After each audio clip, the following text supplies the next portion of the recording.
আসসালামু আলাইকুম শিক্ষার্থীরা, সবাইকে স্বাগতম করছি অর্জন কর্তৃক আয়োজিত এসএসসি 27, 28, 29, 30 যে বেচার হন ডাজেন্ট ম্যাটার তাদের অর্থনীতি কমপ্লিট করছে। এবং সামনে আমার যে ছবিটা দেওয়া হয়েছে এটা দেখে আসলে আমিও হাসতে হাসতে অনেকটা মানে বলা যেতে পারে যে বেহুশ হওয়ার উপদ্রব প্রায়, যে আসলে কার বডিতে কার চেহারা দিয়েছে। যাই হোক, এটা ইগনোর করেন। দ্বিতীয়ত হচ্ছে আপনাদের আজকে যে ক্লাসটা, তাই না? আজকে কি ক্লাস? আজকে হচ্ছে বাংলাদেশের অর্থনীতি। আমরা ইতিমধ্যে কিন্তু 1 থেকে 7টি ক্লাস নিয়ে ফেলেছি, এবং যারা আসলে এই ক্লাসগুলো করেননি দেখেন যে প্লে লিস্ট করা আছে চ্যানেলে, প্লে লিস্টটা দেখে নিন।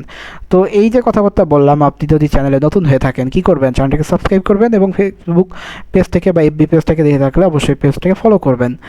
আর আমি হচ্ছে চ্যানেলের বলা যেতে পারে যে আপনাদের সকলের প্রিয় টিচার আব্দুর রহমান মুস্তাকিম, বর্তমানে পড়াশোনা করছি খুলনা বিশ্ববিদ্যালয়ে। এটা জাস্ট একটা ফ্লেক্স নেওয়ার জন্য বললাম। এবার হচ্ছে আর কথাবার্তা অনেকই হচ্ছে, অর্থাৎ আজকে ক্লাসটা এতটাই মজার হয়েছে যে ইন্ট্রোতেই এত মজার কথাবার্তা আসতেছে, বা আমার চেহারাটা খুব মজার। তো যাই হোক, চলেন বেশি কথা না বলে আমরা ক্লাসে চলে যাই। আমরা চলে এসেছি আমাদের 8 অধ্যায়, এবং 8 অধ্যায়ের নাম হচ্ছে বাংলাদেশের অর্থনীতি, দ্য ইকোনমি অফ বাংলাদেশ। ইতিমধ্যে আমরা যে 7টি অধ্যায় দেখলাম, অর্থাৎ 7টি অধ্যায়ের বিস্তারিতভাবে সকল কিছুই দেখে ফেলেছি। আমরা এবার 8 অধ্যায় দেখব, এবং আমাদের ধারাবাহিকভাবে প্রত্যেকটা ক্লাসে কিন্তু আপনাদের দেওয়া হচ্ছে যাতে আপনারা পড়ে এবং ভালোভাবে বুঝতে পারেন। তো জনাব রতন, ধনী কৃষক, গত কয়েক বছর ধরে তার জমিতে আধুনিক চাষাবাদ পদ্ধতি অনুসরণ করায় অধিক ফসল উৎপাদিত হচ্ছে। অর্থাৎ জনাব রতনের যে জমিটাতে আছে, তিনি অধিক ফসলের জন্য যে আধুনিক পদ্ধতি আছে ওইটা অনুসরণ করেছে, এবং যার ফলে তার উৎপাদনের যে মান এটাও বেড়েছে। পারিবারিক ব্যয় বহন করার পর উদ্বৃত্ত অতিরিক্ত অর্থ জনাব রতন সঞ্চয় করেন। গত বছর তিনি একটি ছোট তৈরি পোশাক কারখানা স্থাপন করেছেন, যা তার স্ত্রী জয়ন্তী পরিচালনা করেন। সেখানে তার গ্রামের নারী শ্রমিকেরা কাজ করে। তারা তাদের একমাত্র ছেলে রনিকে একটি ভালো স্কুলে ভর্তি করেন। রনি অসুস্থ হলে তাকে ইউনিয়ন স্বাস্থ্য কমপ্লেক্সে ডাক্তারের পরামর্শে চিকিৎসা দেওয়া হয়। তাহলে দেখেন, এখানে কয়েকটি বিষয় বলা হচ্ছে। প্রথমত কি অর্থনৈতিক চিত্রে পাওয়া যায়, যেমন কৃষি, শিল্প এবং সেবা। প্রথমে কৃষিকাজ করে, দ্বিতীয়ত কি করে, দ্বিতীয়ত তার গার্মেন্টস দিয়েছে, তৃতীয়ত স্কুলে পড়াশোনা করে রনি, এবং রনি অসুস্থ হয়ে উপজেলা স্বাস্থ্য কমপ্লেক্স বা এখানে বলা হচ্ছে ইউনিয়ন স্বাস্থ্য কমপ্লেক্সে সাহায্য বা সেবা নিচ্ছে। এবার যদি দেখি যে বাংলাদেশের অর্থনীতি প্রধান বৈশিষ্ট্যসমূহ ব্যাখ্যা করতে পারবে, অর্থাৎ এই অধ্যায় শেষে আসলে কী কী পড়লে আমরা কী কী জানতে পারবো। এবং আপনারা জানেন যে ধারাবাহিক এগুলো পড়লে আমরা অ্যাটলিস্ট আর কিছু না পড়ে সিকিউ ক্ষেত্রে কিন্তু অনেক ভালো হয়, বুঝছেন? যে সিকিউটা আপনার ভালো করে লিখতে বা টপিক ওয়াইজ আপনি বলতে পারেন যে কী কী আসে না আসে। তো বাংলাদেশের অর্থনীতির প্রধান বৈশিষ্ট্যসমূহ ব্যাখ্যা করতে পারবেন। অর্থনীতির প্রধান খাতসমূহ যেমন কৃষি, শিল্প, সেবা এগুলো বর্ণনা করতে পারবেন, এবং আমরা এইগুলাই বর্ণনা করব। বাংলাদেশের অর্থনীতিতে বিভিন্ন খাতে যেমন কৃষি, শিল্প, সেবা তুলনামূলক গুরুত্ব বিশ্লেষণ করতে পারবেন। কৃষি ও শিল্পের পারস্পরিক নির্ভরশীলতার ক্ষেত্রসমূহ শনাক্ত করতে পারবেন। খাতভিত্তিক অর্থনীতির তথ্য উপাত্ত ব্যাখ্যা এবং গাণিতিকভাবে বিন্যস্ত করতে পারবেন। অর্থনীতির বিভিন্ন খাতের অবদানের চিত্র অঙ্কন এবং প্রদর্শন করতে পারবেন। তো আমরা যদি দেখি যে বাংলাদেশের অর্থনীতির বৈশিষ্ট্য, ক্যারেক্টারিস্টিক্স অফ বাংলাদেশ ইকোনমি, প্রায় 200 বছর ইংরেজ শাসন, 24 বছরের পাকিস্তানি শাসন, অলমোস্ট আপনার 200 বছর বলা হয়। বিগত 1757 থেকে 1947, অর্থাৎ 1947, তাহলে কয়েকদিন হলো ওটা হচ্ছে আপনার 190 বছর। তো এরা আসলে প্রায় 200 বছর বলে, এবং পাকিস্তানিদের 24 বছরের শাসনের জাতাকলে নিষ্পেষিত হয়ে বাংলাদেশে উল্লেখযোগ্য অর্থনৈতিক উন্নয়ন হয়নি।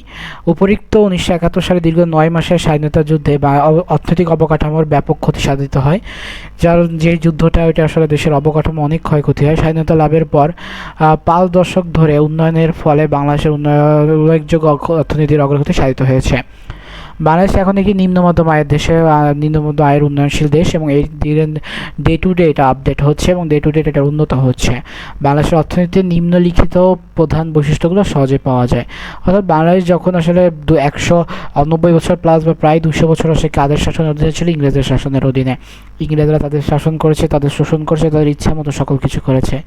এরপরে যেটা হয়েছে সেটা হচ্ছে পাশাপাশি যেটা করা যাচ্ছে যে এটার পরেই ইংরেজ শাসন শেষ হওয়ার সাথে সাথে যখন ভারত এবং পাকিস্তান দুটি প্রদেশে বিভক্ত করে দেওয়া হয়েছে, তো এটার ফলে কি হয়েছে? এটার ফলে আরেকটা যে সমস্যা, তখন বাংলাদেশের যে সমস্যা এটা আরও বেড়েছে, এবং এইভাবেই তো আসলে সকল কাজ হচ্ছে। মেইন কনসেপ্টটা তাহলে আই গেস আপনাদের মাথায় ঢুকেছে। তাহলে আমরা এখানে দেখতে পাচ্ছি কি কি আছে। প্রথমত আছে যে কৃষি। তো বাংলাদেশের অর্থনীতির গুরুত্বপূর্ণ খাত কিন্তু উন্নত চাষ পদ্ধতি। কৃষি আসলে উন্নত চাষ পদ্ধতি, উন্নত বীজ, সার, সেচ এবং কৃষি ঋণের অভাব এবং প্রাকৃতিক দুর্যোগের কারণে উন্নত দেশের তুলনায় বাংলাদেশে আমাদের কৃষি উৎপাদন অনেক কম হয়। কেন কম হয় আমরা তো বললাম, ক্রমান্বয়ে অবস্থা উন্নতি হচ্ছে, অর্থাৎ ধীরে ধীরে এই অবস্থা উন্নতি হচ্ছে। দেখেন চিত্রে একজনে যে হয়তো বা কৃষি অফিসার তিনি দেখাচ্ছেন এবং সকলে কিন্তু ভালোভাবে দেখতেছেন মনোযোগ সহকারে। ক্রমান্বয়ে অবস্থা উন্নতি হচ্ছে, উন্নত বীজ, সার, কীটনাশক, সেচ সুবিধা বাড়ছে, একই সাথে উৎপাদনও বাড়ছে। 2023-24 অর্থবছরের মধ্যে উৎপাদন বা জিডিপি সার্বিক কৃষিকাজ ছিল হচ্ছে ফসল, প্রাণী সম্পদ, বনজ সম্পদ ও মৎস্য সম্পদ অবদান প্রায় 11.02% হয়েছে, কিন্তু দেশের শ্রমশক্তির মোট 45% কৃষিখাতে নিয়োজিত। বাংলাদেশের অর্থনৈতিক সমীক্ষা অনুসারে 2024 এটা হচ্ছে তথ্য। এবং শিল্প খাতটা যদি আমরা দেখি, যে বাংলাদেশের শিল্প উন্নতির গতি ধীর, তাই এই দেশের শিল্পায়নের গতিতে বাড়াতে আধুনিক শিল্পনীতি ঘোষণা করা প্রয়োজন।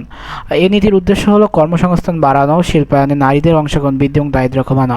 অর্থাৎ এই ঘোষণার ক্ষেত্রে এগুলো আসলে কাজ করছে এবং এই লক্ষ্যগুলি বাস্তবায়নের জন্য সরকারি কর্মসূচি হলো বিনিয়োগ বাধা কমানো, কর মুক্ত করা, বেসরকারি বিনিয়োগ উৎসাহিত করা এবং মূলধনের অবাধ প্রবাহ নিশ্চিত করা। পাশাপাশি বৈদেশিক মুদ্রার বৃদ্ধি এবং বিদেশি বাজার সৃষ্টি এবং শ্রম শিল্প স্থাপনও এর ভিতর অন্যতম। তাহলে আমরা কিন্তু অনেক কিছুই দেখে ফেললাম যেগুলো আসলে 2016 সালের যে ঘোষণা হয়েছে শিল্পনীতিতে, এবং এইগুলাই কিন্তু আমাদের বর্তমান অর্থনীতিতে আমাদের শিল্পটাকে ত্বরান্বিত করছে। তো যারা আসলে এই বিষয়গুলো থেকে আসলে অবগত ছিলেন না, তাদের হয়তো এটা এখনের পরতে আর কোনো সমস্যা হবে না, কারণ আপনারা এটা পড়বেন এবং ভালো করে বুঝবেন। এইসব কর্মসূচির সুফল পাওয়া যাচ্ছে। 2023-24 অর্থবছরের সার্বিক শিল্প খাতের অবদান প্রায় 37.95%, কিন্তু শ্রম শক্তি হচ্ছে 17.00% এই খাতে নিয়োজিত রয়েছে। এটা বাংলাদেশ অর্থনৈতিক সমীক্ষা 2024 অনুসারে। এবার মাথাপিছু আয়ের ক্রম বৃদ্ধিতে দেখে আমরা তো দেখেছিলাম যে পার ক্যাপিটা জিডিপি বা তো এটাই দেখুন, সেটা থেকে আসলে মাঠ পিছু যেটা হচ্ছে মাথাপিছু আয় যেটা বলে। তো এই দেশের কৃষি এবং শিল্পের স্বল্প উৎপাদন, অধিক জনসংখ্যা এবং কাজের সুযোগ কম থাকায় মাথাপিছু আয় উন্নত দেশের তুলনায় কম, কারণ কি উন্নত দেশ যতটা আয় করছে তত এখানে হচ্ছে না। 2019 সালের বাংলাদেশের অর্থনৈতিক সমীক্ষা অনুযায়ী মাথাপিছু আয় হচ্ছে $1751, যেটা হচ্ছে 2017-18 অর্থ বছরে, এবং 2024 সালের বাংলাদেশের অর্থনৈতিক সমীক্ষা অনুযায়ী মাথাপিছু হচ্ছে $2764, অর্থাৎ 1700 থেকে হচ্ছে 2700, আপনার সর্বোচ্চ বেড়েছে হচ্ছে $1013। আমাদের দেশে মাথাপিছু আয় ধীর গতিতে আসলে বাড়ছে, খুব একটা গতিতে না। এবার ছাড়া দেখি জীবনযাত্রার ক্রমোন্নতি কীভাবে কী হচ্ছে। 2024 সালে বাংলাদেশের অর্থনৈতিক সমীক্ষা অনুযায়ী দেশের চরম দারিদ্র্য সীমা রয়েছে 6.50% লোক, অর্থাৎ যারা আসলে জীবিকা নির্বাহে খুব কষ্টসাধ্য হচ্ছে, এবং গড় আয়ুষ্কাল হচ্ছে 72.3% এবং সুপেয় পানি গ্রহণকারী হচ্ছে 98.1%, অর্থাৎ এখনও অলমোস্ট 1.9% লোক কিন্তু সুপেয় পানি পাচ্ছেন, এবং সাক্ষরতার হার হচ্ছে 77.9%। তো এইটাই হচ্ছে আমাদের দেশের সব থেকে অন্যান্য যেই সব কিছু সমস্যা, বা বলা যেতে পারে যে আমাদের দেশের যেই সমস্যাটা মূলত ফেস করতেছে তার সব থেকে বড় কারণ হচ্ছে যে লিটারেসি রেট, অর্থাৎ সাক্ষরতার হার যত কম থাকবে দেশের অর্থনীতিটা তত উন্নত হতে পারবে না। বিনিয়োগযোগ্য পুঁজির প্রবাহ বৃদ্ধি, আমাদের মাথাপিছু আয় কম বলে সঞ্চয় ক্ষমতাও কম, এবং এর ফলে যা হচ্ছে বিনিয়োগ বা পুঁজি গঠনের হারও কম। বর্তমানে দেশে বিনিয়োগ বৃদ্ধির লক্ষ্যে সরকার অনেক উদ্দীপনামূলক এবং সহযোগিতামূলক নীতি ঘোষণা করেছে। এর ফলে দেশীয় বিদেশি বিনিয়োগ ধীরগতিতে বৃদ্ধি পাচ্ছে। 2023-24 অর্থবছরে মোট বিনিয়োগ ছিল হচ্ছে জিডিপি হচ্ছে 30.98%, এবং বিনিয়োগ বৃদ্ধির মাধ্যমে আমাদের কৃষি ও শিল্পের উৎপাদন বৃদ্ধি পায়, যা আমাদের দেশের দারিদ্র্য বিমোচনে সহায়ক।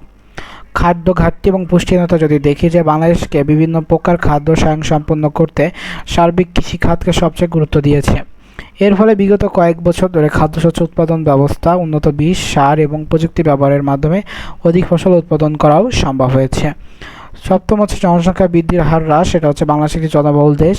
সর্বশেষ আদমশুমারি অনুযায়ী বাংলাদেশের মোট জনসংখ্যা হচ্ছে 16,57,72,364 জন, সেটা হচ্ছে 2011 সালের আদমশুমারি অনুযায়ী, এবং 2022 সালের প্রাথমিক হিসাব অনুযায়ী জনসংখ্যা 16,51,00,000, এবং জনসংখ্যা বৃদ্ধির হার হচ্ছে 1.22%। 2001 সালে যা ছিল 1.34%, অর্থাৎ জনসংখ্যা বৃদ্ধির হার ক্রমশ হ্রাস পেলে আয়তনের দিক থেকে অনেক ছোট এই দেশটি জনসংখ্যার দিক থেকে বিশ্বের 9ম দেশ হিসেবে পরিণত হচ্ছে, অর্থাৎ খুব একটা কিন্তু আপনি দেখবেন জনগণনার যে হ্রাস রীতি এটা কিন্তু বেশি দেখা যাচ্ছে না। 2024 সালের অর্থনৈতিক সমীক্ষা অনুযায়ী বাংলাদেশের জনসংখ্যার ঘনত্ব হচ্ছে প্রতি বর্গ কিলোমিটারে 1171 জন, অর্থাৎ প্রতি বর্গ কিলোমিটারে 1171 জন বসবাস করছে। যদি বেকারত্ব দেখি যে আমাদের দেশে জনসংখ্যা বৃদ্ধির তুলনায় সঞ্চয় কম বলে বিনিয়োগ কমায়, ফলে মূলধন গঠনের হার কম হয়। প্রয়োজনীয় মূলধনের অভাবে কৃষি ও শিল্প খাতে কর্মসংস্থানের সুযোগও সীমিত, ফলে বেকারত্ব দেখা দেয়। তবে রপ্তানি প্রক্রিয়াজাতকরণ অঞ্চল ইপিজেড, এক্সপোর্ট প্রসেসিং জোন, সরকারি বেসরকারি বিনিয়োগ বৃদ্ধি পাচ্ছে। বৈদেশিক বিনিয়োগকে আকৃষ্ট করা এবং বিভিন্ন উদ্দীপনা ও সহযোগিতামূলক নীতি ঘোষণা করার জন্য বৈদেশিক বিনিয়োগ পরিমাণ বাড়ছে এবং অর্থনৈতিক অঞ্চল চালু হচ্ছে, যার মাধ্যমে আসলে অর্থনৈতিক যেই সেক্টরটা আছে এটাও বাড়ছে এবং এর যাওয়ার ফলে বেকার সমস্যা অদূর ভবিষ্যতে আরও কমে যাবে বলে আশা করা যায়। এবার যদি দেখি যে প্রাকৃতিক ও মানব সম্পদের ব্যবহারের বৃদ্ধি দেশের আর্থসামাজিক উন্নয়ন ও জনগণের জীবনমাত্রার মান উন্নয়নের জন্য প্রাকৃতিক সম্পদ গুরুত্বপূর্ণ মৌলিক অবকাঠামো ও উপাদান, অর্থাৎ অবকাঠামোগত যে আমাদের উন্নতিটাও এটা কিন্তু প্রাকৃতিক মানব সম্পদ ব্যবহারের ক্ষেত্রে উভয় ক্ষেত্রে লক্ষ্য করা যাচ্ছে। বর্তমানে এইসব সম্পদের আবিষ্কার এবং ব্যবহার পূর্বের তুলনায় বৃদ্ধি পেয়েছে। জিডিপিতে প্রাকৃতিক গ্যাস এবং অপরিশোধিত পেট্রোলিয়াম, পাশাপাশি কয়লা ও অন্যান্য খনিজ সম্পদ খাতের সম্মানিত অবদান স্থির মূল্য 2019-20 অর্থবছর সেটা হচ্ছে 1.72%। প্রাকৃতিক গ্যাস প্রাকৃতিক গ্যাস আমরা যদি দেখে মোট বাণিজ্য ব্যবহারের শতকরা 71% পূরণ করছে, অর্থাৎ যা হচ্ছে তা 71%, এখনও কিন্তু 29% অপূরণীয় থেকে যাচ্ছে। আমাদের দেশে এই যাবৎকালে আবিষ্কৃত 29টি গ্যাস ক্ষেত্রে উৎপাদিত গ্যাস বিদ্যুৎ উৎপাদনের সর্বাধিক ব্যবহৃত হয়। দেশের জ্বালানি নিরাপত্তা নিশ্চিতকরণে ইস্টার্ন রিফাইনারির এসিএম সিঙ্গেল পয়েন্ট মুরিং যেটাকে বলে এইটা কার্যক্রম গ্রহণ হয়েছে এবং এরই মাধ্যমে দেশের মোট 5টি কয়লা ক্ষেত্রে রংপুর, খালাসপিন, দিনাজপুরের বড়পুকুরিয়া, ফুলবাড়ি, দিঘিপাড়া এবং বগুড়ার জামালগঞ্জে মোট মজুত প্রায় 3300 মিলিয়ন টন গ্যাস রয়েছে। উত্তোলিত কয়লার 65% বড়পুকুরিয়া তাপ বিদ্যুৎ কেন্দ্রে বিদ্যুৎ উৎপাদনে ব্যবহৃত হচ্ছে। আমাদের দেশের বিদ্যুৎ কিন্তু এখনও সেইভাবে উৎপাদন হয় না, যাও একটু হয় তার থেকে বেশি হচ্ছে আমাদের আমদানি করতে হয়। মানব সম্পদ উন্নয়নের লক্ষ্যে সরকারি এবং বেসরকারি ও বিভিন্ন কার্যক্রম গ্রহণ ও বাস্তবায়ন করা হচ্ছে। পাশাপাশি দেখি যে এদের মধ্যে পরিবার পরিকল্পনা, নারী শিশু সমাজ কল্যাণ, যুবক ক্রিয়া উন্নয়ন, সংস্কৃতি, শ্রম ও কর্মসংস্থান তৈরির ক্ষেত্রে উন্নয়ন উল্লেখযোগ্য।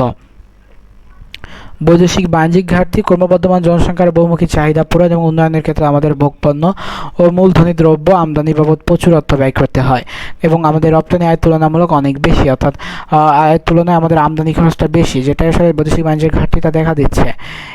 এর ফলে যে এই জন্য বাণিজ্যিক ভারসাম্য অব্যাহত ঘাটতি দেখা যায় এবং বর্তমানে বিভিন্ন দেশ আমাদের দেশের পণ্য সামগ্রীর রপ্তানি বৃদ্ধি, বাণিজ্যিক ঘাটতির পরিমাণ হ্রাস পাচ্ছে। এছাড়া প্রবাসীদের প্রেরিত যে রেমিটেন্স আছে তার কারণে চলতি হিসাব খাতে ঘাটতি দূর হচ্ছে এবং উদ্বৃত্ত বাজেট সৃষ্টি হচ্ছে। বৈদেশিক সাহায্যের উপর নির্ভরশীলতা হ্রাস, সেটা যদি দেখি যে অর্থনৈতিক উন্নয়নের জন্য আমাদের যে পরিমাণ অর্থের প্রয়োজন তা দেশের অভ্যন্তরে সংগ্রহ করা যায় না, তাই বিদেশি সাহায্যের উপর নির্ভর করতে হয়। এই ফলে আসলে যেটা হচ্ছে যে তবে এই যে আশাটা রয়েছে, যে আশার হলো যে মূল যে কারণ বর্তমানে বৈদেশিক সাহায্যের উপর নির্ভরশীলতা হ্রাস পাচ্ছে, কারণ এইসব সাহায্যের অপর্যাপ্ত অনিশ্চয়তা, প্রতিকূল সত্যসীমা ও সময় ক্ষেপণের দরুন আমাদের উন্নয়ন কার্যক্রম ব্যাহত হয়। এই অভ্যন্তরীণ উৎসাহের উপর নির্ভরতা বাড়ছে এবং আমাদের যে ইতিবাচক অগ্রগতি হিসেবে চিহ্নিত করা হচ্ছে। অর্থনৈতিক ও সামাজিক অবকাঠামো ও ক্রমোন্নতি যদি আমরা দেখি যে কীভাবে কী হচ্ছে, তো দেশের উৎপাদন বৃদ্ধি, উৎপাদনের উপকরণ এবং উৎপাদনের পণ্যের সুষ্ঠু বাজারজাতকরণ এবং যে দ্রব্যের মূল্য স্থিতিশীলতা বজায় রাখার জন্য অর্থনৈতিক অবকাঠামো যেমন সড়ক, রেল, নৌপথ, বিদ্যুৎ ও টেলিযোগাযোগ ব্যবস্থা ভূমিকা পালন করে। সরকার এসব অবকাঠামো উন্নয়নে বিভিন্ন কর্মসূচি গ্রহণ করেছে। সরকারের উল্লেখযোগ্য কর্মসূচির মধ্যে পদ্মা সেতু নির্মাণ কার্যক্রম রয়েছে, ঢাকা শহরে যানজট নিরসনের 26 কিলোমিটার দীর্ঘ এলিভেটেড এক্সপ্রেসওয়ে নির্মাণ, নিরাপদ নৌযান চলাচল নিশ্চিতকরণ, বিদ্যুতের ক্রমবর্ধমান চাহিদা পূরণের লক্ষ্যে বিদ্যুৎ খাতের উন্নয়নের সর্বোচ্চ অগ্রাধিকার এবং দ্বিতীয় একটি সাবমেরিন কেবলের মাধ্যমে আধুনিক টেলিকমিউনিকেশন নেটওয়ার্ক তৈরির জন্য কার্যক্রম অব্যাহত রয়েছে। আমাদের দেশের মানব সম্পদ উন্নয়নে সামাজিক অবকাঠামো যেমন শিক্ষা, প্রশিক্ষণ, গবেষণা, জনশাস্ত্র এবং সাংস্কৃতিক চেতনা ও মূল্যবোধ প্রভৃতি গুরুত্বপূর্ণ ভূমিকা পালন করছে। বিগত সরকার শিক্ষার গুণগত মান উন্নয়নের লক্ষ্যে জাতীয় শিক্ষানীতি 2010 প্রণয়ন করেছে এবং জনস্বাস্থ্য উন্নয়নে 2011 থেকে 2016 মেয়াদে সমন্বিত স্বাস্থ্য, জনসংখ্যা, পুষ্টি উন্নয়ন খাত বাস্তবায়নের উদ্যোগ নিয়েছে। বেসরকারি কর্মসূচি যদি আমরা দেখি যে আমাদের দেশে মিশ্র অর্থনীতি চালু রয়েছে এবং দেশের সার্বিক অর্থনৈতিক উন্নয়নের সাথে বাজার অর্থনীতির প্রচেষ্টা আওতায় বেসরকারি খাতের উন্নয়নের উপর সর্বাধিক গুরুত্ব আরোপ করা হয়েছে। এই উদ্দেশ্যে বিভিন্ন নীতি সংস্কার কর্মসূচি হাতে নেওয়া হয়েছে। 1993 সালে বেসরকারীকরণ বোর্ড, বর্তমানে প্রাইভেট প্রাইভেটাইজেশন কমিশন গঠনের পর থেকে জুন 2012 পর্যন্ত মোট 77টি রাষ্ট্রায়ত্ত প্রতিষ্ঠান বেসরকারীকরণ বাধা হয়েছে। তন্মধ্যে 56টি প্রতিষ্ঠান সরকারি বিক্রির মাধ্যমে এবং 21টি প্রতিষ্ঠান কোম্পানির শেয়ার বিক্রির মাধ্যমে বেসরকারীকরণ করা হয়েছে। বিশেষজ্ঞদের মতে এই ফল মিশ্র প্রকৃতির হতে পারে। পরিকল্পনা গ্রহণ যে দেখেছে আমাদের অর্থনৈতিক উন্নয়নের জন্য সরকারি বেসরকারি কর্মসূচির সমন্বয় সাধন এবং সম্পদের সুষম বন্টন ও ব্যবহারের জন্য বাস্তবায়নযোগ্য উন্নয়ন পরিকল্পনা গ্রহণ করা প্রয়োজন। এর জন্য আসলে এই লক্ষ্যে বিগত সরকার স্বাধীনতার সুবর্ণ জয়ন্তী সামনে রেখে রূপকল্প 2021-এর আলোকে বাংলাদেশ প্রেরিত পরিকল্পনা রূপরেখা 2010 থেকে 2021 শীর্ষক পরিকল্পনা দলিল প্রণয়ন করেছিল এবং এরই মাধ্যমে এটির মৌলিক উদ্দেশ্য ছিল কি উচ্চতর প্রবৃদ্ধি অর্জন, দারিদ্র্য বিমোচন, বাংলাদেশের মাধ্যমায়ী দেশ থেকে পরিণত করে আঞ্চলিক বৈষম্য সমাজ সকল প্রকার বৈষম্য দূর করা। উপরিক্ত বৈশিষ্ট্যের আলোকে বলা যায় যে বাংলাদেশের অর্থনৈতিক অবস্থা পূর্বের তুলনায় বেশি উন্নতি লাভ করেছে। অর্থনৈতিক উন্নয়নের জন্য বিভিন্ন গতিশীল কর্মসূচি গ্রহণ ও বাস্তবায়ন করা হচ্ছে। শিক্ষা ও প্রযুক্তির প্রসারের মাধ্যমে কারিগরি জ্ঞান সম্পন্ন শ্রমিক ও উদ্যোক্তা শ্রেণী তৈরি হচ্ছে। অর্থাৎ এর ফলে যেটা হচ্ছে যে আমাদের যারা আসলে এতদিন বেকার ছিল তাদের কিন্তু আস্তে আস্তে উন্নত হচ্ছে। তারা স্বকর্মসংস্থানের মাধ্যমে দেশের উৎপাদন বৃদ্ধিতে এবং কুসংস্কার দূর করতে ভূমিকা পালন করছে। তবে সুশাসনের অভাব এবং ক্রমবর্ধমান আয় ও সম্পদ বৈষম্যের কারণে বাংলাদেশের উন্নয়ন সম্ভাবনা কিছু ক্ষেত্রে বাধাগ্রস্ত হচ্ছে। এবার যদি দেখি যে বাংলাদেশ অর্থনীতির প্রধান খাতসমূহ main sectors of Bangladesh economy, তো যে কোনো দেশের অর্থনীতিতে বিদ্যমান শাখা বা বিভাগসমূহ নিজ নিজ পরিমণ্ডলে অর্থনৈতিক কর্মকাণ্ড সম্পাদন করে থাকে এবং এদের সমষ্টিগত অবদানের দ্বারাই দেশের অর্থনীতির ভিত্তি গড়ে ওঠে। অর্থনীতির অন্তর্ভুক্ত সব শাখা বা বিভাগকে বলা থাকে অর্থনীতির খাত। অর্থাৎ এই যে বিভিন্ন সেক্টর গড়ে উঠেছে এটাকে আসলে অর্থনীতির ভাষায় বলা থাকে অর্থনীতির খাত। তো বাংলাদেশের অর্থনৈতিক খাত হচ্ছে তিনটি, একটা হচ্ছে কৃষিখাত, শিল্প খাত, একটা হচ্ছে সেবা খাত। তো কৃষিখাত হচ্ছে কৃষি হচ্ছে ভূমি কর্ষণ, বীজ বপন, শস্য উদ্ভিদ পরিচর্যা, পাশাপাশি রয়েছে হচ্ছে কর্তন ইত্যাদি। শুরু থেকে উৎপাদিত হচ্ছে গুদামজাতকরণ, সংরক্ষণ এবং বাজারজাতকরণ প্রভৃতি বিস্তৃত কার্যক্রম। ফসল উৎপাদন ছাড়াও মাছ, মৌমাছি চাষ, পশুপালন এবং বনায়ন কৃষিখাতের অন্তর্ভুক্ত। নিম্নে কৃষিখাতের উপখাতসমূহ সংক্ষিপ্ত পরিচয় দেওয়া হলো। শাকসবজি ও শাকসবজি যদি আমরা দেখি যে প্রথমত আমাদের দেশে কৃষকেরা শস্যের মধ্যে ধান, গম, পাট, ডাল, আখ, তামাক, চা, তৈলবীজ ইত্যাদি আর শাকসবজির মধ্যে আলু, সিম, লাউ, মটরশুঁটি, পটল, করলা, বেগুন ইত্যাদি উৎপাদন করে থাকে। প্রাণী সম্পদে দেখি যে আমাদের দেশে পারিবারিকভাবে বা বাণিজ্যিক ভিত্তিতে হাঁস, মুরগি, গরু, ছাগল, ভেড়া, মহিষ, ঘোড়া, কবুতর, অন্যান্য পাখি পালন করা হয়। এদের মাংস, ডিম, দুধ, পালক, চামড়া ইত্যাদি এ খাতে অন্তর্ভুক্ত। তারপর যদি দেখি বনজ সম্পদ কীভাবে কি আমাদের দেশের মোট ভূখণ্ডের প্রায় 15.58 জুড়ে রয়েছে বন অঞ্চল। দেশের একটি থাকা জরুরি উচিত ছিল যে ভূখণ্ডের 25 কিন্তু এখানে যা রয়েছে 15.58 এবং এসব বন অঞ্চলে প্রায় বাঁশ, বেত, শাল, সেগুন, গর্জন, সুন্দরী, গরান, গেওয়া, গোমারি, করাই, কুচি, কেওড়া ইত্যাদি গাছ রয়েছে। এগুলো থেকে কাঠ, রাবার, গাম, তৈল, শন, মোম, মধু ইত্যাদি আমরা পেয়ে থাকি। মৎস্য সম্পদ যদি আমরা দেখি যে এদেশে নদী, নালা, খাল, বিল, পুকুর, হাওর, সাগর ইত্যাদি প্রজাতির মৎস্যজাত দ্রব্য পাওয়া যায়। এদেরকে আবার দুইটি ভাগে ভাগ করা যায়, একটা হচ্ছে মিঠা পানির মৎস্য, একটা হচ্ছে সামুদ্রিক মৎস্য। তো মিঠা পানির মৎস্যগুলো হচ্ছে রুই, চিতল, কই, শিং, মাগুর ইত্যাদি এবং সামুদ্রিক হচ্ছে রূপচাঁদা, ভেটকি, লইট্টা এইগুলো। তো সম্প্রতি মৎস্য খাতে উৎপাদন প্রচুর বৃদ্ধি পাওয়ায় সরকার মৎস্যকে খাতকে একটি পৃথক খাতের মর্যাদা প্রদান করেছেন।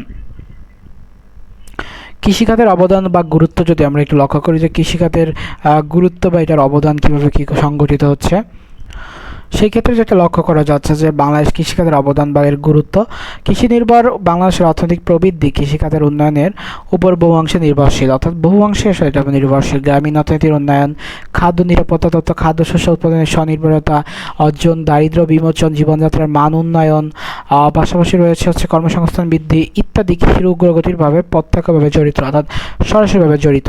ফলে কৃষিখাতের উন্নয়ন সরকার সব রকম প্রচেষ্টা চালাচ্ছে যাতে তারা এই যে উন্নয়নটা এটা করতে পারে এবং এই পরিপ্রেক্ষিতে কৃষি প্রযুক্তির উদ্ভাবন এবং উন্নয়ন বা সম্প্রসারণ, দেশের সর্বত্র মাঠ পর্যায়ে কৃষকদের দোরগোড়ায় কৃষি উপকরণ পৌঁছানো, সহজ পদ্ধতিতে কৃষি ঋণ প্রদান এবং কৃষি বিমার প্রচলন, পাশাপাশি কৃষি কার্যক্রমে ভর্তুকি প্রদান ইত্যাদি পদক্ষেপ গ্রহণ করা হয়েছে। আমাদের দেশে শতকরা প্রায় 63% লোক প্রত্যক্ষ বা পরোক্ষভাবে কৃষির উপর নির্ভরশীল, অর্থাৎ হয়তো এরা কৃষিকাজ করছে না বা কোনোভাবে কৃষির উপর এরা নির্ভরশীল আছে। এদেশের জনগণের খাদ্য যোগানদাতা হিসেবে কৃষিখাতে 2023-24 অর্থবছরে মোট খাদ্যশস্য উৎপাদিত হচ্ছে 501.17 লাখ মেট্রিক টন, অর্থাৎ এই পরিমাণ আমাদের কৃষিখাত থেকে উৎপাদিত হচ্ছে। পরবর্তীতে যদি দেখি যে আর কোথায় কি আছে, সেটা হচ্ছে কি বাংলাদেশের যেই অর্থনৈতিক সমীক্ষা 2024 অনুসারে দেশের শ্রম শক্তির শতকরা 45% কৃষিখাতে নিয়োজিত, অর্থাৎ বাংলাদেশের যে শ্রম শক্তি আছে তার 45% হচ্ছে কৃষিখাতে নিয়োজিত। এবার যদি আমরা দেখি যে কৃষি থেকে প্রাপ্ত শন, গোলপাতা, খড়, বাঁশ, বেত, কাঠ ইত্যাদি যে এদেশের জনগণের কর্মসংস্থান, আসবাবপত্র, জ্বালানির উপকরণ হিসেবে ব্যবহার করছে। এছাড়া জনগণের প্রাণী আমিষের ক্রমবর্ধমান চাহিদা পূরণ, শিল্পের কাঁচামাল সরবরাহ এবং শিল্পজাত দ্রব্যাদির বাজার সৃষ্টি করা, সার্বিক অর্থনৈতিক উন্নয়নে কৃষি গুরুত্বপূর্ণ ভূমিকা পালন করছে। নিচের তালিকায় আমরা দেখি জিডিপিতে কৃষি এবং কৃষি অন্তর্ভুক্ত বিভিন্ন উপখাতের অবদানের শতকরা যদি দেখি, প্রথম হচ্ছে শস্য শাকসবজি, 2022-23 ছিল হচ্ছে 5.30%, সেখান থেকে হচ্ছে 5.15% বা 1.5, প্রাণী সম্পদ 1.85 থেকে হচ্ছে 1.80, বন্য সম্পদ থেকে 1.70 থেকে 1.69, মৎস্য সম্পদ 2.35 থেকে 2.38, অর্থাৎ 4.5 থেকে 3.8 হয়েছে।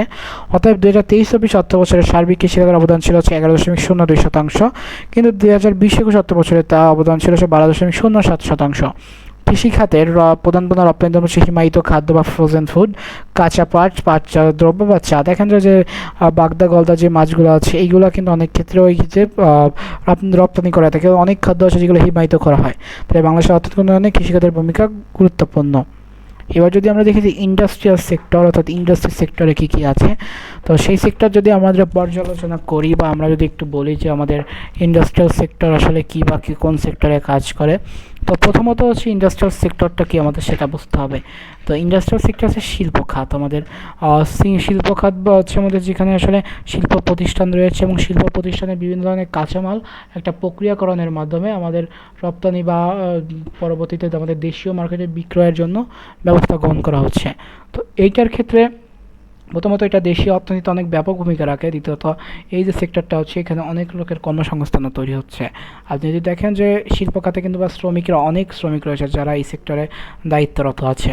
তো শিল্প খাত বা ইন্ডাস্ট্রি সেক্টর যদি আমরা দেখি যে প্রকৃতি প্রদত্ত সম্পদ, কাঁচামাল, প্রাকৃতিক দ্রব্যকে কারখানা ভিত্তিক বা এই যে সেক্টরটা আছে এই সেক্টরে প্রস্তুত প্রণালীর মাধ্যমে মাধ্যমিক দ্রব্য বা চূড়ান্ত দ্রব্যে রূপান্তরিত করাকে শিল্প বলে। শিল্পের সংজ্ঞাটা আপনারা দেখতে পেলেন এবং এটাকে নোট করে রাখবেন, এটা হচ্ছে একদম নোট করে নেবেন, আমি নোট আইকন দিয়ে দিচ্ছি।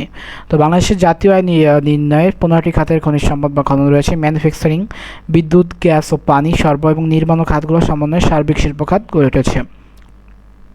তো কী কী রয়েছে? গ্যাস ক্ষেত্রে একটি বিদেশি মেট্রো রেল, জাহাজ শিল্প ইত্যাদি। তো শিল্প খাতের সংক্ষিপ্ত পরিচয় নিম্নে দেওয়া হলো। খনিজ খনন, এ খাতের প্রধান উপখাত হলো প্রাকৃতিক গ্যাস এবং অপরিশোধিত তেল। দ্বিতীয়ত হচ্ছে অন্যান্য খনিজ সম্পদ বা খনন, যেমন কয়লা, চুনাপাথর, চীনামাটি, গন্ধক, পাশাপাশি হচ্ছে কঠিন শিলা, সিলিকা, বালু, তামা ইত্যাদি। পাশাপাশি হচ্ছে আমাদের ম্যানুফ্যাকচারিং শিল্প রয়েছে। একটা হচ্ছে খনিজ খনন, এবার ম্যানুফ্যাকচারিং শিল্প হচ্ছে এটা ম্যানুফ্যাকচার যারা, অর্থাৎ বৃহৎ মাঝারি শিল্প যেটা রয়েছে নিম্নে আলাদাভাবে বৃহৎ মাঝারি শিল্প উল্লেখ করা হলো। প্রথমত হচ্ছে বস্ত্র শিল্প আছে, চিনি শিল্প, সার শিল্প, সিমেন্ট শিল্প, জাহাজ নির্মাণ শিল্প, পাট শিল্প, কাগজ শিল্প প্রভৃতি বৃহৎ শিল্পের অন্তর্ভুক্ত। এবং দেশের উল্লেখযোগ্য মাঝারি শিল্প হচ্ছে চামড়া শিল্প, তৈরি পোশাক শিল্প, সিগারেট শিল্প, প্লাস্টিক শিল্প এবং হোসিয়ারি শিল্প ইত্যাদি। হোসিয়ারি মিন্স হচ্ছে যে আপনার আন্ডার গার্মেন্টস বা গার্মেন্টস যে প্রোডাক্টগুলো আছে সেগুলো। ক্ষুদ্র আয়তন শিল্প হচ্ছে নিম্নে ক্ষুদ্র আয়তন শিল্পকে দুইভাবে ভাগ করা হয়। এক হচ্ছে ক্ষুদ্র যন্ত্রাংশ তৈরি শিল্প, দিয়ে সেলাই শিল্প, কাঠ শিল্প, সাবান শিল্প, প্রসাধনী শিল্প, যানবাহন সার্ভিসিং, মেরামত ইত্যাদি। আরেকটা হচ্ছে কি কুটির শিল্প, রেশম শিল্প রয়েছে, বাঁশ ও বেত শিল্প রয়েছে, পিতল ও কাঁসা শিল্প রয়েছে, তাঁত শিল্প রয়েছে, মৃৎশিল্প শিল্প রয়েছে। এগুলোকে বলা হয়ে থাকে কুটির শিল্পের অন্তর্গত। বিদ্যুৎ ও গ্যাস পানি যদি দেখি যে এই খাতের উপখাত রয়েছে তিনটি, এক হচ্ছে বিদ্যুৎ, গ্যাস, আর একটা হচ্ছে পানি। তো নির্মাণ শিল্প হচ্ছে এই খাতে অন্তর্ভুক্ত সেতু নির্মাণ, নতুন রাস্তাঘাট নির্মাণ, আবাসিক বাণিজ্য, ঘর বাড়ি নির্মাণ ইত্যাদি। মোট উপরিক্ত 4টি খাতের সমন্বয়ে সার্বিক শিল্প খাত গঠিত হয়েছে। অর্থাৎ যা আলোচনা করলাম যে একটা শিল্প খাত তৈরি হতে এই প্রত্যেকটি খাতেরই আসলে গুরুত্ব রয়েছে। শিল্প খাতের অবদান বা গুরুত্ব 2019-20 বছরের অর্থ বছরে দেশের উৎপাদন বা জিডিপিতে গ্রোস ডোমেস্টিক প্রোডাক্ট বৃহৎ খাত সময়ের মধ্যে সার্বিক শিল্প খাতের অবদান ছিল 34.94%, অর্থাৎ 34.94% এটা তৈরি, এবং 2020-21 অর্থ বছরে সার্বিক শিল্প খাতের অবদান ছিল 36.01%। নিচের তালিকা জিডিপি খাত যদি দেখে যে খনিজ খনন এক হচ্ছে 2022-23 ছিল হচ্ছে 1.87, সেখানে হয়েছে 2023-24 হচ্ছে 1.90%। ম্যানুফ্যাকচারিং ছিল 24.89, এখানে হচ্ছে হচ্ছে 25.07%। বিদ্যুৎ ও গ্যাস ছিল 1.19, সেটা হচ্ছে হ্রাস পেয়েছে 1.12%। নির্মাণ ছিল 9.60 থেকে, এটা বৃদ্ধি পেয়েছে 9.75%। পানি সম্পদ 0.10 থেকে, এটা অপরিবর্তিত 0.10 রয়েছে। দেখেন এই যে অঞ্চলভিত্তিক ইপিজেড দেওয়া আছে, Uttara EPZ, Ishwardi EPZ, Mongla EPZ, Adamjee EPZ, Dhaka EPZ, Comilla EPZ, Chittagong EPZ এবং কি কর্ণফুলী ইপিজেড। তাহলে মোট কয়টা হলো হচ্ছে 1 2 3 4 5 6 7 8টি ইপিজেড, 8টি সরকারি ইপিজেড আছে, সেটা দেওয়া আছে। তো দেশের আর্থসামাজিক উন্নয়ন এবং দারিদ্র্য বিমোচন শিল্প খাতের দ্রুত বিকাশের লক্ষ্যে বাংলাদেশ রপ্তানি প্রক্রিয়াজাতকরণ কর্তৃপক্ষ বাংলাদেশ রপ্তানি প্রক্রিয়াকরণ অঞ্চল বা এক্সপোর্ট প্রসেসিং জোন ইপিজেড তৈরি করেছে, যা দেশি বিদেশি আকৃষ্ট করেছে এবং শিল্প খাত বিকাশে সহায়তা করে। এবং পাশাপাশি যদি আমরা দেখি যে এটা আরও একটা কাজ করে, সেটা হচ্ছে বাংলাদেশের মোট 8টি ইপিজেড রয়েছে চট্টগ্রামে, এই যে দেখতেছেন তো আপনারা, প্রত্যেকটি রয়েছে ঢাকা, কুমিল্লা, মোংলা, ঈশ্বরদী, উত্তরা অর্থাৎ নীলফামারী, আদমজি এবং কর্ণফুলী। 2019 সালে ফেব্রুয়ারি মাসে মোট 572টি শিল্প প্রতিষ্ঠান স্থাপনের অনুমোদন রয়েছে। এর মধ্যে 470টি শিল্প প্রতিষ্ঠান উৎপাদনরত রয়েছে এবং 102টি বাস্তবায়নাধীন রয়েছে। 5,14,262 জন বাংলাদেশি নাগরিক সেখানে কর্মরত আছেন এবং 4,844.01 মার্কিন ডলার বিনিয়োগ করা হয়েছে এবং রপ্তানি হয়েছে হচ্ছে 71,582.81 মিলিয়ন মার্কিন ডলার। তাহলে দেখেন যে আসলে একটা এক্সপোর্ট প্রসেসিং জোন আসলে কতটা উন্নয়নশীল করতেছে বা দেশের উন্নয়ন খাতে কতটা গুরুত্বপূর্ণ অবদান রাখছে, যে একটা এক্সপোর্ট প্রসেসিং জোন থেকে কীভাবে ইনভেস্ট করে এবং সেটা থেকে জনগণের বল বা জনবল দিয়ে কীভাবে কতটা বেশি বা আয় করা সম্ভব। দেশের শিল্পায়নের গতিতে বেগবান করার জন্য সরকার শিল্পনীতি 2016 ঘোষণা করেছেন। এই নীতির গুরুত্বপূর্ণ উদ্দেশ্য হচ্ছে উৎপাদনশীল কর্মসংস্থান সৃষ্টি, নারীকে শিল্পায়ন প্রক্রিয়ার মূলধারায় নিয়ে আসা, দারিদ্র্য দূরীকরণ, ক্ষুদ্র ও মাঝারি শিল্পের প্রসার ঘটানো। উন্নয়ন রূপকল্প 2021 অনুযায়ী 2021 সালে যেটা হয়েছে সেটা হচ্ছে শক্তিশালী শিল্প খাত গড়ে উঠবে, সেখানে জাতীয় আয়ের শিল্প খাতের অবদান 40% থাকবে এবং মোট কর্মসংস্থান থাকবে হচ্ছে 25%। কৃষি শিল্প, পরিবহন ও যোগাযোগ, গৃহস্থলী সেবা খাতসমূহ বিভিন্ন আয় বর্ধনকারী কর্মকাণ্ডে বিদ্যুৎ, গ্যাস, বিভিন্ন প্রাকৃতিক সম্পদের ক্রমাগত বৃদ্ধি পাচ্ছে এবং তাই সরকার এই খাতে বিভিন্ন মেয়াদী পরিকল্পনা গ্রহণ করেছে। প্রাকৃতিক গ্যাস দেশের মোট বাণিজ্যিক জ্বালানি ব্যবহারের শতকরা প্রায় 71% পূরণ করেছে। উৎপাদিত গ্যাসের সর্বাধিক ব্যবহার করা হয়েছে বিদ্যুৎ উৎপাদনে এবং রাসায়নিক সার তৈরির কাঁচামাল রূপে, কলকারখানা, পরিবহন এবং গৃহে বা আমাদের যে গ্যাস জ্বালানি ইত্যাদি হিসেবে ব্যবহৃত হচ্ছে। আমরা যদি এবার আরেকটু দেখি যে পাশাপাশি যে জিনিসগুলো আমাদের অন্যতম কারণ, সেটা হচ্ছে সিমেন্ট, কাগজ, সাবান, ব্লিচিং পাউডার উৎপাদনে চুনাপাথর, বাসনপত্র, ডিএসএলআর, স্যানিটারি দ্রব্য উৎপাদনে চীনামাটি ব্যবহৃত হয়। কাঁচ ও রাসায়নিক দ্রব্য ব্যবহার করে তৈরিতে হচ্ছে সিলিকা ব্যবহার হচ্ছে। 12 ডিএসএলআর কারখানা রয়েছে। তেল পরিশোধনে গন্ধক ব্যবহৃত হচ্ছে। অর্থাৎ আমাদের তাহলে প্রসেসিংটা কতটা গুরুত্বপূর্ণ আমাদের হিসেবে কাজ করছে। এবং অবকাঠামো খাতে বিনিয়োগ বৃদ্ধি পাওয়ায় নির্মাণ খাতে প্রবৃদ্ধির হার বাড়ছে। উপরোক্ত আলোচনার পরিপ্রেক্ষিতে বলা যায় যে সার্বিক শিল্প খাতে দ্রুত বিকাশের মাধ্যমে জাতীয় আয় হ্রাস এবং মাথাপিছু আয় বৃদ্ধি পাচ্ছে, জীবনের মান উন্নয়ন হচ্ছে, বাণিজ্য ঘাটতি দূর করার পাশাপাশি ফর্মশীলতা বৃদ্ধি পাচ্ছে। সেবা খাত যদি দেখি যে অর্থনৈতিক যেসব কাজের মাধ্যমে অবস্থাগত সেবাকর্ম উদিত হয়, অর্থাৎ রূপান্তরিত কাঁচামাল হিসেবে দৃশ্যমান নয়, মানুষের অভাব পূরণ এবং যে বিনিময় মূল্য রয়েছে তাকে আসলে বলা হয়ে থাকে হচ্ছে সেবা। অর্থাৎ যেটা আসলে মানুষের বিনিময় মূল্যের মাধ্যমে একটা মানুষের সেবা গ্রহণ করতেছে, এটাই। অর্থাৎ কাজের জন্য অবস্তুগত, এটা হচ্ছে প্রথমত, এটা হচ্ছে অবস্তুগত হতে হবে, বস্তুগত না। সেবাকর্মটা অবস্তুগত হবে। দ্বিতীয়ত যেটা হচ্ছে সেটা হচ্ছে এটা অভাব পূরণের ক্ষমতা থাকতে হবে এবং যার বিনিময় মূল্য রয়েছে। এটা দেখেন একটা আর্থিক একটা পরিবহন ব্যবস্থা। বাংলাদেশি পাইকারি খুচরা বিপণন, হোটেল, রেস্তোরাঁ, পরিবহন, সংরক্ষণ এবং পাশাপাশি রয়েছে যোগাযোগ ব্যবস্থা, ব্যাংক, বিমা, অন্যান্য আর্থিক প্রতিষ্ঠান যদি আমরা দেখি, প্রতিরক্ষা, স্বাস্থ্য সেবা, কমিউনিটি, পর্যটন, সামাজিক ক্ষেত্রেও সেবাকর্ম উৎপন্ন হয়। এসব সেবা অর্থের বিনিময়ে বা বিভিন্ন শিল্প প্রতিষ্ঠান জনগণের নিকট সরবরাহ করা হয় এবং জনগণ এই সেবা ক্রয় করে তাদের অভাব পূরণ করে। পৃথিবীর অন্যান্য দেশের যেহেতু আমাদের দেশের সেবা খাতে একক বৃহত্তম খাত 2023-24 অর্থবর্ষে জিডিপিতে সার্বিক সেবা খাতের অবদান দাঁড়িয়েছে 51.04%। 2022-23 শিক্ষাবর্ষে 51.05%, অর্থাৎ 0.01% কমেছে। সার্বিক সেবা খাতের অন্তর্ভুক্ত প্রকাশসমূহ জিডিপিতে অবদানের হার দেওয়া হচ্ছে। আমরা দেখেন একটা চার্ট আছে। প্রথমত পাইকারি খুচরা বিপণন 2022-23 অর্থবছরে ছিল হচ্ছে 15.26%, সেখানে হচ্ছে 15.32%। হোটেল, রেস্তোরাঁ 1.07% থেকে সেমি রয়েছে 1.07%। পরিবহন সংরক্ষণ 7.29% থেকে হ্রাস পেয়ে 7.25% হয়েছে। প্রাতিষ্ঠানিক আর্থিক খাত 3.07 থেকে 3.05% হ্রাস পেয়েছে। রিয়েল এস্টেট 7.92% থেকে 7.277% রয়েছে, অর্থাৎ আপনার বলা যেতে পারে 0.17% কমেছে। লোক ঘোষণা প্রতিরক্ষা 3.48 থেকে 3.53% হয়েছে, অর্থাৎ 5% বেড়েছে, 0.05%। শিক্ষাক্ষেত্রে 2.68 থেকে 2.74% বেড়েছে, অর্থাৎ 0.06% বেড়েছে। স্বাস্থ্য সামাজিক সেবা 3.43 থেকে 0.57% বেড়েছে। বলা যেতে পারে যে 0.14% বেড়েছে, এবং তথ্য যোগাযোগ হচ্ছে 0.26% থেকে 1.26% থেকে 1.26% আছে, অর্থাৎ 0.01% বেড়েছে। উপরের তালিকা দেখে দেখা যায় যে পাইকারি বা খুচরো বাণিজ্য খাতের অবদান সর্বোচ্চ, দ্বিতীয় সর্বোচ্চ খাত হচ্ছে রিয়েল এস্টেট। তাহলে প্রথমত হচ্ছে পাইকারি বা খুচরো হচ্ছে সর্বোচ্চ, দেখেন এরপর হচ্ছে দ্বিতীয়ত রয়েছে হচ্ছে রিয়েল এস্টেট। কারণ রিয়েল এস্টেট ব্যবসাটা হচ্ছে ব্যবসা বাণিজ্য ক্ষেত্রে অনেক স্থলপথ পরিবহন, যে দেখে যে পরিবহন সাধারণ যোগাযোগ খাতের অধীনে। তো প্রথমত হচ্ছে যারা আওতায় আছে সড়কপথ, রেলপথ রয়েছে, এবং সরকার পথে 2019 সালের ফেব্রুয়ারি পর্যন্ত জাতীয় মহাসড়কে 2,21,559 কিলোমিটার। এর মধ্যে আঞ্চলিক সড়ক ছিল হচ্ছে 4,247 কিলোমিটার, জেলা সড়ক ছিল হচ্ছে 13,242 কিলোমিটার। রেলপথের দৈর্ঘ্য রয়েছে 2,955.53 কিলোমিটার। রেলপথের দৈর্ঘ্য রয়েছে 2,877 কিলোমিটার। ব্রড গেজ হচ্ছে 659 কিলোমিটার, এবং ডুয়েল গেজ রয়েছে 375 কিলোমিটার। মিটার গেজ হচ্ছে 1,843 কিলোমিটার। জলপথ পরিবহন আমাদের প্রধান সামুদ্রিক বন্দর, এর মাধ্যমে আমাদের দেশের আমদানি রপ্তানি বাণিজ্যিক প্রায় 97% পরিচালিত হয়ে থাকে, এবং দ্বিতীয় সামুদ্রিক বন্দর হচ্ছে মোংলা। দেশের অভ্যন্তরীণ নৌ পরিবহন কর্পোরেশন জলযান দ্বারা ferry service, passenger service, cargo service, ship repair service ইত্যাদি হয়। এটা আমাদের শিপইয়ার্ড রয়েছে, শিপইয়ার্ডে কি আমাদের শিপ রিপেয়ার করা হয়। আকাশপথ পরিবহন, বেসামরিক বিমান চলাচল কর্তৃপক্ষ বাংলাদেশের মধ্যে 3টি আঞ্চলিক বিমানবন্দর এবং 7টি অভ্যন্তরীণ বিমানবন্দর পরিচালনা রয়েছে। এছাড়া 2টি স্থল পোস্ট ব্যবহার উপযোগী রয়েছে। STOL means short take off and landing, অর্থাৎ গুরুত্ব সারে যদি এটা করা হয়ে থাকে। আর ডাক ও যোগাযোগ যদি আমরা দেখি যে ডাক ও যোগাযোগ কীভাবে গেছে, দেশের টেলিযোগাযোগ আধুনিকরণ এবং এর মান উন্নয়ন ও সম্প্রসারণের লক্ষ্যে Bangladesh telecommunication company limited BTCL বিভিন্ন কার্যক্রম অব্যাহত রয়েছে। 2002 সালে সরকার, বাংলাদেশ সরকার টেলিযোগাযোগ নিয়ন্ত্রণ কমিশন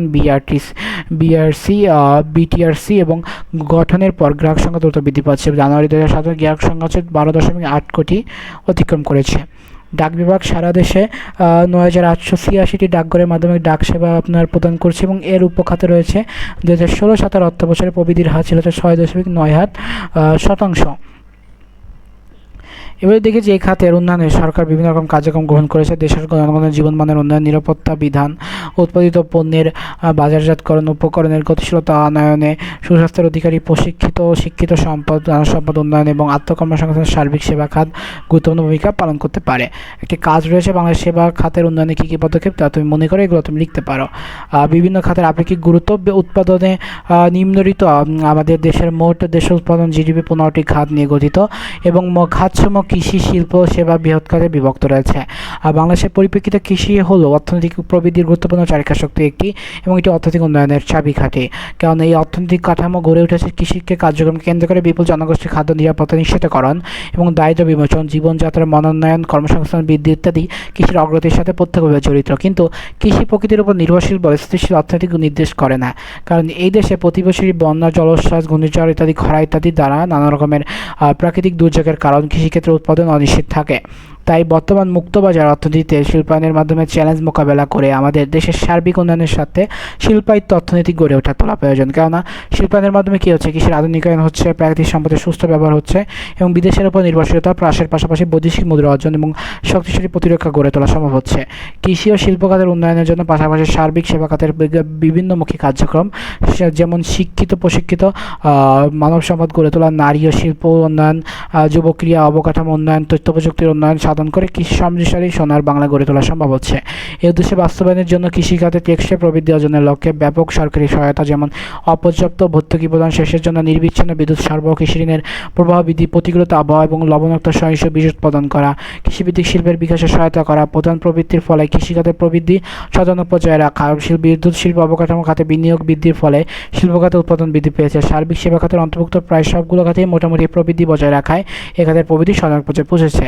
নিচে লেখচিত্রের মাধ্যমে আসলে খাত বৃদ্ধি জিডিপির দেখানো হলো। দেখেন এই যে 2016-17 অর্থ বছরে কৃষি, শিল্প, সেবা এবং জিডিপি দেখেন, এটা হচ্ছে জিডিপি, এবং এখানে রয়েছে কৃষি, এটা কৃষি, এটা হচ্ছে আমাদের কি শিল্প, এবং এটা হচ্ছে সেবা। দেখেন প্রতি 2.7, এবং পরবর্তীতে 10.6, এবং এই প্রত্যেকটা বছর কিন্তু হারছে, কিন্তু বিগত বছরগুলোতে জিডিপির হার ধীরে ধীরে কমতেছে। উপরিক্ত লেখচিত্রের মাধ্যমে 2019-20 অর্থবর্ষে জিডিপির প্রবৃদ্ধি কালক্রমিক চিত্র তুলে ধরা হলো। চিত্রে 2016-17 অর্থবর্ষে জিডিপির হার ছিল 7.2 এবং সেখান থেকে আস্তে আস্তে দেখেন 2017-18 অর্থবর্ষে প্রবৃদ্ধির হার ছিল 7.86%। 2018-19 ছিল 7.15, 2019-20 প্রবৃদ্ধির হার ছিল 5.24%। অর্থাৎ ধীরে ধীরে হলে আমাদের জিডিপি প্রবৃদ্ধির হার বাড়ছে। আর জিডিপির প্রবৃদ্ধির ক্ষেত্রে 3টি খাত অবদান রয়েছে, তা হচ্ছে কৃষি, শিল্প এবং সেবা খাত। 2022-23 এবং 2023-22 অর্থবছর জিডিপিতে যে কৃষি, শিল্প বা সেবা খাতের আপেক্ষিক অবদান রয়েছে, আমাদের শিল্প রয়েছে 2023-24 রয়েছে 11.2 থেকে 12.07, শিল্প রয়েছে 37.95 থেকে 36.01, সেবা রয়েছে 51.05 থেকে এখানে রয়েছে 51.92। অর্থাৎ দেখা যাচ্ছে যে এইখানে অর্থাৎ আমাদের যে মাত্রা অতিরিক্ত শিল্প এবং সেবা ক্ষেত্রে বেশি পাচ্ছে। টেবিল থেকে বোঝা যায় অর্থবছর সাধারণত প্রধান অবদান রেখেছে সেবা 71.04%। কারণ কি করোনা প্যান্ডেমিকের টাইমে আসলে সেবা খাতে বেশি এক্সপ্রেস মানে এটা বেড়েছে, এটাকে এক্সপ্যান্ড হয়েছে। শিল্পখাতের অবদান হচ্ছে 37.95%। সবচেয়ে কম কর্মসংস্থানের হার কৃষিখাত 11.02। কৃষিখাত ও শিল্পখাতের পারস্পরিক নির্ভরশীলতা যদি আমরা দেখি, যে রমিজ একজন ধনী কৃষক, অর্থাৎ রমিজ যে ধনী কৃষক, এই ধনী কৃষকের ভেতর রমিজের যে গুণাবলী রয়েছে, নলকূপের মাধ্যমে সেচের যে পরিবর্তন ব্যবস্থা, প্রয়োজনীয় জৈব অধিক উৎপাদন এবং উৎপাদিত ধান ক্ষেতের হ্রাস দিয়ে বস্তায় রয়েছে। অনেকেই ধান ক্রয় করে খাদ্যের অভাব পরিবর্তন করছে, সে অভাব মোচন করতেছে। উৎপাদন থেকে আমরা বুঝতে পারি যে কৃষিখাতের উন্নতি ও আধুনিকের জন্য বিভিন্ন সরঞ্জাম এবং জনগণের শিল্পখাত তৈরি হচ্ছে। পাশাপাশি প্রসারের জন্য কাঁচামালও আসে কৃষিখাত থেকে। মানে কৃষি ও শিল্পখাতের পারস্পরিক নির্ভরশীলতা আমরা নিচে যদি দেখি, যে আমাদের দেশে অধিকাংশ শিল্প হচ্ছে কৃষিভিত্তিক এবং উল্লেখযোগ্য শিল্প পাট, চা, আমরা চিনি, কাগজ প্রভৃতি শিল্প প্রধান কাঁচামালের জন্য আমাদের কৃষির উপর নির্ভরশীল হতে হচ্ছে। তাই আমাদের দেশে কোনো অঞ্চলে আঞ্চলিক শিল্পায়ন ঘটে থাকে। ঢাকা নারায়ণগঞ্জে পাট শিল্পর যে পাশাপাশি রয়েছে চট্টগ্রাম সিলেট অঞ্চলের চা শিল্প, আবার উত্তরবঙ্গের চিনি শিল্প গড়ে উঠেছে। এই শিল্পগুলো আসলে আমাদের কীভাবে পারস্পরিক সম্পর্ক অন্তর্নিহিত আছে, এটা আমাদের বোঝা প্রয়োজন। এর থেকে যে জিনিসটা সব থেকে বেশি প্রয়োজন, সেটা হচ্ছে কি এসব শিল্পের প্রসারে যে কাঁচামালের যে বাধিত চাহিদার কারণে কৃষি উৎপাদন বাড়বে এবং কৃষক উৎপাদিত পণ্যের ন্যায্য দাম পাবে, ফলে কৃষকদের আয় বাড়বে এবং জীবনধারার মান উন্নত বাড়বে। জনগণের আয় বৃদ্ধির ফলে সঞ্চয় মূলধন গঠন বৃদ্ধি পাবে, শিল্পক্ষেত্রে বেশি করে বিনিয়োগ করা সম্ভব হবে। আমাদের ক্ষুদ্র শিল্পের ভিত্তি হলো কৃষি এবং কৃষিতে উৎপাদিত বাঁশ, বেত, তারপরে হচ্ছে ক্ষুদ্র কাঁচামাল হিসেবে ব্যবহৃত হয়ে থাকে। অন্যদিকে শিল্পখাতে উৎপাদিত চাষাবাদের যন্ত্রপাতি বা সার, কীটনাশক, ঔষধ ইত্যাদি কৃষিকাজে ব্যবহার করা হয়। তাই শিল্পজাত দ্রব্যের বাজার বা সৃষ্টিতে আসলে কৃষির অন্যতম একটা অবদান রয়েছে। আমরা যদি দেখি যে আরেকটা সেক্টর, সেটা হচ্ছে কি যে কৃষকদের ক্রয় ক্ষমতা বা কৃষকদের যে সেক্টরটা আছে, এই সেক্টরে অন্যতম গুরুত্বপূর্ণ হচ্ছে বৃদ্ধির সাথে শিল্পজাত অন্যান্য দ্রব্য চাহিদা প্রায় বৃদ্ধি পাচ্ছে। পাশাপাশি শিল্পের বিকাশে গুরুত্বপূর্ণ ভূমিকা পালন করছে। কৃষির আধুনিকায়নের মাধ্যমে খাদ্য উৎপাদনের সম্পূর্ণতা অর্জন করতে পারলে আমদানি ব্যয় বাড়বে এবং শিল্পায়নের ব্যয়ও করা যাবে। এবং এ থেকে আরেকটা জিনিস বাড়বে, সেটা হচ্ছে কি যে উপরোক্ত আলোচনায় দেখা যাচ্ছে যে আমাদের কৃষি উন্নয়ন বা শিল্পের উন্নয়ন পরস্পর নির্ভরশীল এবং একে অপরের পরিপূরক, অর্থাৎ একটা শিল্প কৃষি দুটোতে কানেক্টেড। তাই আমাদের দেশের অর্থনৈতিক উন্নয়ন, সাংসবতা অর্জন এবং আত্মসম্মতা অর্জনের জন্য দুই খাতের সঙ্গে উন্নতি একান্তভাবে কাম্য। কৃষি ও শিল্পের পারস্পরিক নির্ভরশীলতা ক্ষেত্রের সময় চিহ্নিত করো। তাহলে এরই মাধ্যমে হচ্ছে আমাদের এই অধ্যায়টা শেষ হলো এবং আমরা বুঝতে পারলাম যে আমাদের কী কী পড়ার প্রয়োজন আছে। প্রথমত আপনি 3টি খাত, কৃষি, শিল্প এবং সেবা খাতটা গুরুত্বপূর্ণ। আপনি 3টি খাতকে খুব ভালো করে দেখবেন, কারণ এই 3টি খাতকে যদি আপনি খুব ভালো করে দেখেন, খুব ভালো করে পড়েন, এই ক্ষেত্রে আপনার যেটা হবে আপনার এরপর হচ্ছে এখান থেকে যেটা প্রশ্ন হতে পারে যে কৃষি এবং শিল্প খাতের যেই অন্যতম অবদান বা গুরুত্বপূর্ণ, এটাও তো পড়বেন এবং এই যে পার্থক্যটা দেখবেন এবং এটার যে সম্পর্ক, এটাও দেখবেন। পার্থক্য পড়ার পাশাপাশি সম্পর্ক পড়াটাও খুব গুরুত্বপূর্ণ, কারণ এটা থেকে প্রশ্ন হয়। এবং পরিশেষে যে এদের যে আমি আপনার নির্ভরশীলতা দেখলাম বা এদের যে পারস্পরিক, এটা তো দেখবেনই। এবং অর্থনৈতিক খাতে আসলে কে কত অবদান রেখেছে, এই যে সমীক্ষাটা, এটা এমসিকিউর ক্ষেত্রে গুরুত্বপূর্ণ আছে, তো এগুলো দেখবেন। তোমরা যা যা বললাম সকল কিছু দেখারই অনুরোধ রাখলো। দেখা হচ্ছে পরের ক্লাসে। এই ছিল আজকে ক্লাস এবং বললাম না বাংলাদেশের অর্থনীতি পড়লাম এবং মজার কিছু পড়বো না তা তো কখনোই হয় না। আমরা অধ্যায়টা বললাম আপনাদের ক্লাসে প্রথমে বলেছিলাম যে ক্লাসটা থেকে মজার হয়েছে এবং শেষমেশ দেখেন যে ক্লাসটা করার পর কিন্তু আপনাদের ভিতর থেকে এই বাংলাদেশের অর্থনীতি, যেটা একটা খুবই মাথা প্যারাদায়ক একটা অধ্যায় ছিল, সেটা কিন্তু শেষ হয়ে গিয়েছে। এবার অনেকেই আসলে এই জিনিসটার ক্ষেত্রে যদি কোনো কনফিউশন থাকতে পারে, তো এই কারণে আসলে সবার সমান না। তাই আপনার যদি কনফিউশন, কোন ধরনের কোনো কনফিউশন থাকে, আপনি প্লিজ আমাকে কমেন্টে জানাবেন। আপনি আপনার এই জন্য একটা ডেডিকেটেড ভিডিও দিয়ে দিব। তো এটার জন্য তো আসলে কোনো পেমেন্ট করতে হচ্ছে না। যেটা করতে হচ্ছে সেটা হচ্ছে চ্যানেলটিকে সাবস্ক্রাইব করতে হচ্ছে এবং ফেসবুক পেজ থেকে দিয়ে থাকলে ফেসবুক পেজটাকে ফলো করতে হচ্ছে। তো পাশাপাশি আর যেটা আছে গঠনমূলক অনেক কমেন্ট আছে, এগুলো করতে পারেন। এগুলো করলে কি মেইন আপনাদের অন্যান্য যে কোর্সের ভিডিওগুলো আছে এগুলো দিতে আমার একটু মোটিভেশন কাজ করে। আমি খুব আলসা লোক, তো আমার এই ক্ষেত্রে যেটা হয় যে আমি যদি কমেন্ট দেখি তখন মনে হয় না আমার ক্লাস স্টুডেন্ট দেখতেছে, আমার একটু ভালোভাবে করতে হবে। তো এই কারণে সেইগুলো আপনাদের দায়িত্ব। যাই হোক, যা করেন না করেন, তো পরবর্তী আর 2টা ক্লাস আছে, ক্লাসগুলো একটু করে নিন এবং এর মাধ্যমে আসলে আপনাদের কোর্সটা কমপ্লিট হচ্ছে। তো দেখা হচ্ছে পরবর্তী ক্লাসে। সে অবধি সুস্থ থাকেন, সুন্দর থাকেন, পড়াশোনার সাথে থাকেন। আসসালামু আলাইকুম।